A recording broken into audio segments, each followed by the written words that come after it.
Alright, ladies and gentlemen, welcome back to the channel. So we're gonna actually react to OnlyFans empire is actually collapsing.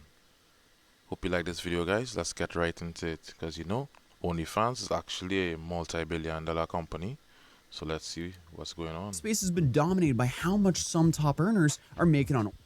But what hasn't really been discussed is how the company has lost billions of dollars in valuation in a very short amount of time. And things just got even more messy because is now in a very bad situation after the CEO passed away. So essentially, you have one of the biggest platforms in the world, especially when it comes to that profit.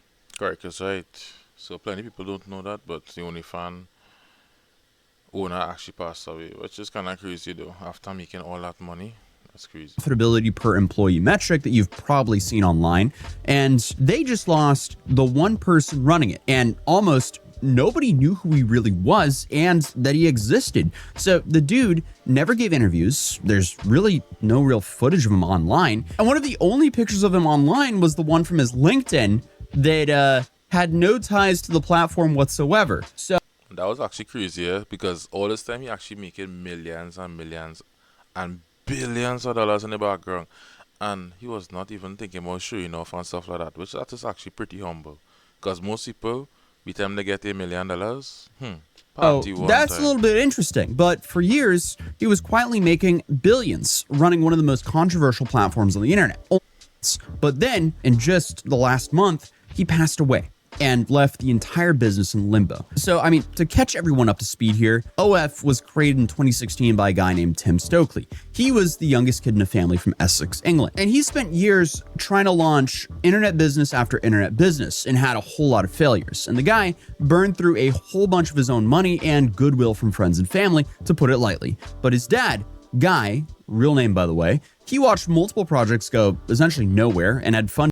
Gotta skip that part. Consistency is the key. Slow motion is better than no motion. Remember that, guys. Did more than a few of them. So when Tim came back with yet another idea, he went, okay, here's £10,000, and that's the last one I'm funding. Little did he know, though, that money became the seed funds. And the original structure was simple. Creators set a monthly price, subscribers paid it, and the platform keeps 20%.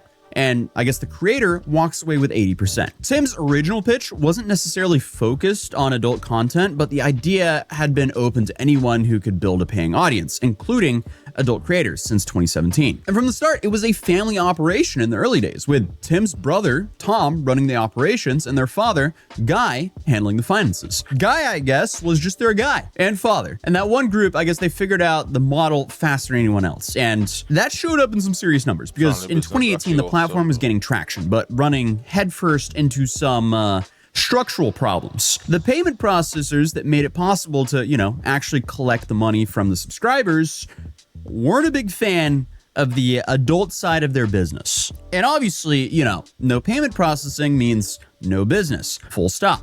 So Tim sold it. And the buyer was someone that almost nobody had heard of, and nobody would really hear of him for many years to come. His name was Leonid Ravinsky, who was born in Odessa, Ukraine in 1982. His family relocated to Chicago while he was still a kid, and he studied economics at Northwestern University and So that is actually a typical thing that does normally happen. Someone actually start a business start to be profitable, someone come with plenty money, buy over a business for a piece of money that could make you excited. You sell a business, they make billions off it. Graduated in 2002. And from that point forward, he essentially built an entire career at, scaling internet companies while keeping his name almost completely out of circulation. And even after he became the owner of one of the most talked about platforms on the planet, a single photo of him made the rounds, the same one over and over, which was attached to a LinkedIn profile that described him as the president at Leo.com, and, completely left OF out of the picture. So essentially what we know about this guy is he lived in a $19 million waterfront property in Miami, but he gave 0 interviews. He made no public statements. He was, I guess, for every practical purpose, someone who did not want to be found. What he was always doing, however, was running his own things, and he'd been building internet businesses since he was a teenager. And by his mid-20s, he'd built and operated more more than 10 websites, developing a deep understanding in, I guess, the mechanics of adult content or entertainment and how that whole payment structure works and how he can get that to work without getting banned. And since he understood how this industry worked, when he was presented with the chance to buy, he did so in 2018 for $30 million. And it's safe to say that was a phenomenal investment for him because in 2019, the platform processed around $300 million in total payments and cleared around $7 million in profit. Then a year later, that gross payment volume hit $2.2 billion. Then by 2021, it was approaching $5 billion. And none of these numbers were being announced, but the company files with the UK as required. But Leonid had no interest in turning any of these numbers into some massive press release like many other. Let's show you how much profit they actually have in that industry. A lot of profit. To actually every year to be doubling up your money in billions, that's crazy. Entrepreneurs what? But then came that moment that probably told you more about OF than anything else, because in August of 2021, the platform announced that it was going to ban explicit content. Now, that was confusing to a lot of people because that kind of sounds like if Burger King announced it was going to stop selling burgers. So why would they ever do that? Well, it makes sense a little bit later on when you get the full picture. But obviously, the response from the creators on their platform was immediate and very clear. So 6 days later, the ban was reversed, and I guess that just showed the creators that they're the product. They actually have the power here of this platform. Because at the end of the day, the platform cannot exist without the creators and the consumers paying for it. So the reason all this actually matters becomes a whole lot more clear once you look at the numbers, though. Because in 2024, they processed $7.2 billion in total transactions between the fans and the creators. OF's cut of that was about 20%, and that came out to $1.41 billion in net revenue. That is a behemoth of a company. But after expenses, pre-tax profit landed at $684 million, with the entire operation ran by only 46 full-time employees. That is insane. And then Leonid's personal payouts 46 workers making $7.6 billion. That's crazy amount of money with such small staff.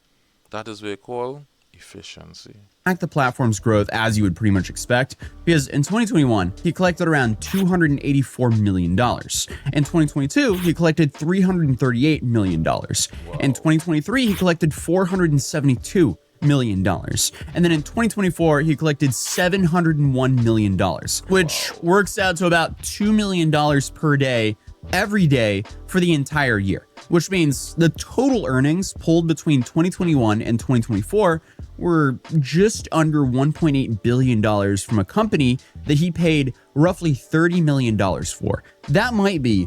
So basically, he was actually just making passive income. Like literally, the business was actually running, doing everything for itself, bringing back profit for him. So he was scoring 100%.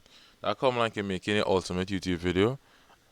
It just sit down, they just making money for you until the rest of your life, until you get old and die. And it's actually doing good and making more money. So it's actually doing better and better and better. That's crazy though. One of the best investments of all time.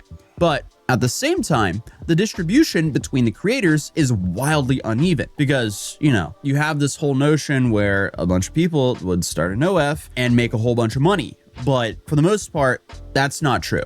It's very similar to how Twitch is in a way. I don't really like drawing comparisons between Twitch and but you know, you have a handful of top streamers on Twitch that make a crazy amount of money, and then the average streamer makes way below minimum wage, and that's the case with as well. But I mean, that's just a whole nother topic for its own. But the thing is, by 2025, Leonid was looking for a buyer, and it didn't take long for him to realize, selling this platform is going to be a challenge. Because on paper, I mean, the investment is insane. Over $1.4 billion in annual net revenue, profit margins that most businesses would consider borderline unbelievable, roughly 380 million registered users, and fewer than 50 people on payroll. If you strip the context and handed someone the financial statements, they would assume they were looking at some sort of tech unicorn that had figured out everything. However, the context is the biggest problem here, because a large portion of the institutional investors, you know, the ones with the actual capital to do a deal at this scale, they operate under something called vice clauses, which are restrictions embedded in their agreements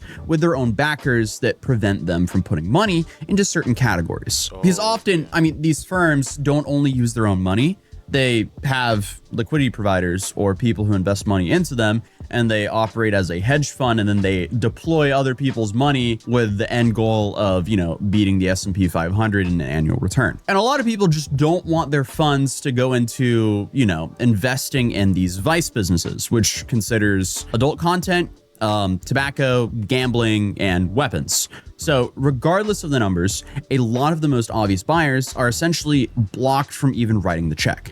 So basically, even though it might be profitable areas, just because what type of area it is, the category wise, they would not actually take a chance, which is actually understandable though. And you have the operational risks, which are, Visa and MasterCard. They've already shown that they could, threaten to cut off payment processing for adult platforms. And this is exactly what pushed OF towards its failed 2021 ban.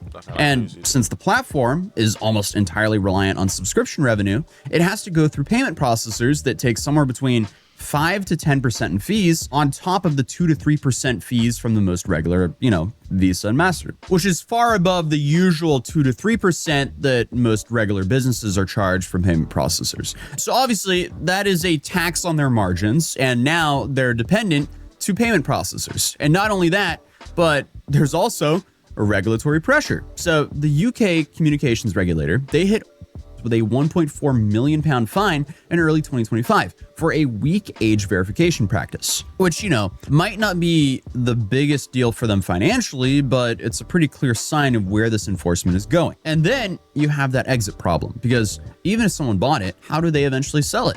Like, taking it public through a stock market listing, that's essentially impossible under the current conditions. And there's also no obvious second buyer standing by, and the insane financials don't resolve the fact that this is an asset most people in finance don't really want to be publicly associated with. And I mean, if I was to guess, that might be one of the reasons why they tried to stop allowing adult content on their platform back in, 2021, plus the whole payment processors problem. So the asking price of the platform started at about $8 billion, and no one was interested, despite their insanely high valuation. But the firm that eventually emerged as, I guess, the most serious buyer was Architect Capital, a San Francisco-based investment fund that got its start in 2020, providing credit to Latin American startups. And they had more recently become known for its tendency towards complicated situations, because its founder, James Sagan, was one of the larger investors in Juul, a, vaping and nicotine product that you guys are probably familiar with at this point. And honestly, that's just a whole nother video, because Juul completely took over the world like right before the pandemic, and it definitely did extremely well during the pandemic. And then it seems like it kind of got like banned, at least most of their flavors got banned. And then suddenly you had like Geek Bars and all these other like off-brand versions of Juul, which arguably are worse, that kind of took over everything. But yeah, long story, but essentially Juul had its products pulled by the shelves by the FDA, and they later settled more than $1 billion in lawsuits over allegations that it was being marketed towards teenagers. So I mean, it's safe to say that Architect's brand has some tolerance for risky investments. And the pitch Sagan made to the potential backers had two core ideas. First, diversify the platform, push it towards mainstream creator niches, and try to make it competitive with something like Patreon, rather than positioning it as purely an adult content site. Obviously, OF is primarily... I can see that you put it as a streaming site, because automatically what happens, people go start to stream on the site, nudity, and basically that's what they don't want. An adult content platform, and the majority of the traffic and subscriptions and the money all comes from that.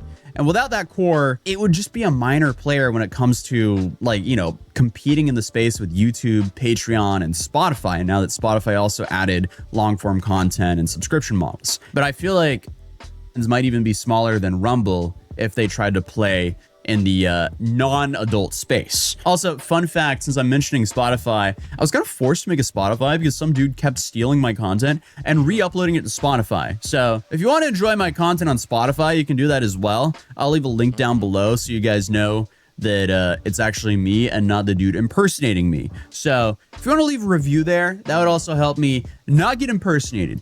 But continuing the video, over the years, OF has genuinely been trying to build a safe for work community on the platform, including chefs, athletes, musicians, comedians, and fitness coaches. And they also launched their own safe for work streaming service called OF TV back in 2021. and they've actively been trying to pursue other partnerships since. But I don't really think any of it really took off, though.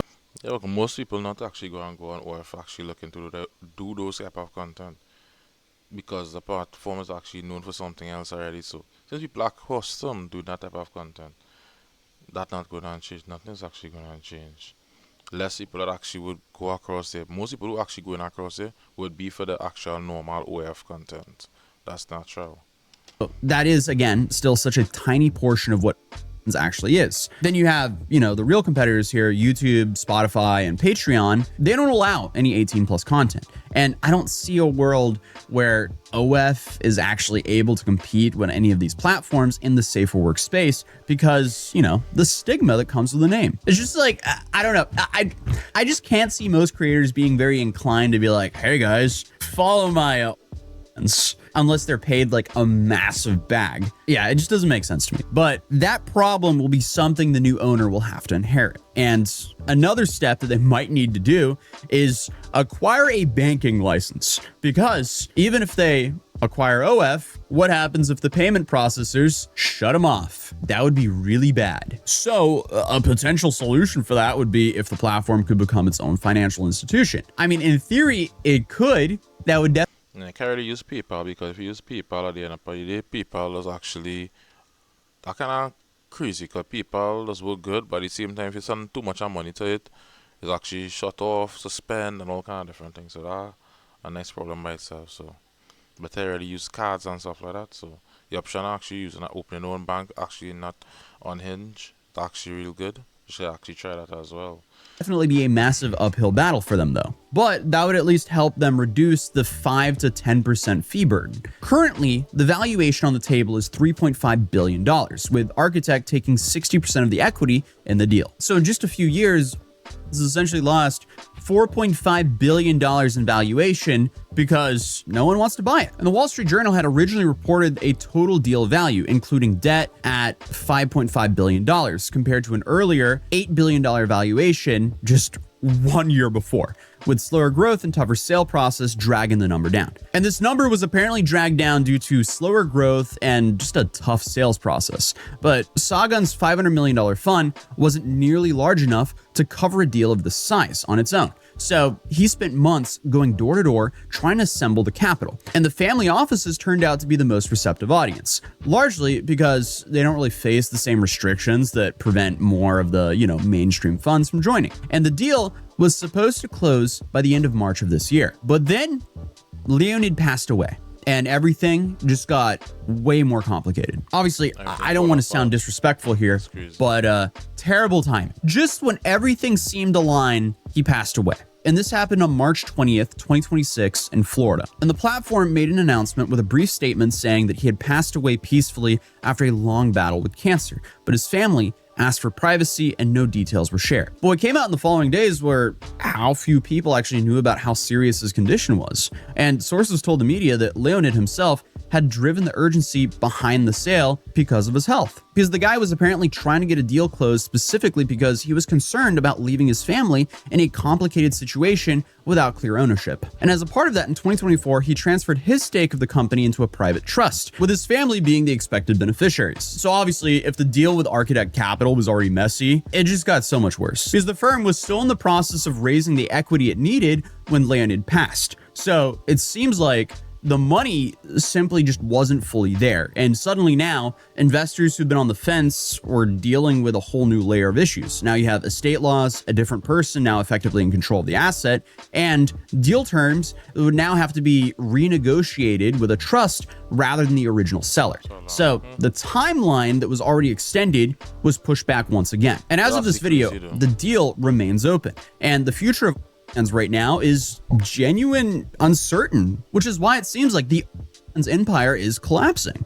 And the company has a current CEO, His name is Kelly Blair, who has been running the day-to-day operations, but what's clear is there's a lot of money at stake, a lot of different interests, and a company that, despite everything working against it, keeps printing cash at a rate that makes it very hard to ignore. So, I mean, it's safe to say whatever happens next will probably not be any more bizarre than the story of this company. I mean, the company's story is how a $10,000 loan from a dad with way too much patience suddenly turned into a $7 billion a year empire ran by some secret Ukrainian billionaire no one has ever heard of. I mean, come on, this is such a crazy story. And I feel like this is just a situation that no one's been talking about, because every time I hear OF in the news, it's about one of their stars making like $1 bazillion a year. So I just wanted to come here and talk about it for a bit. So hey, if you're new here, my name's Atozy, or A to Z, and we talk about the laughably stupid stuff and the bizarre things that happen here on the internet. So if you're new here, feel free to subscribe, drop a like if you enjoyed the video.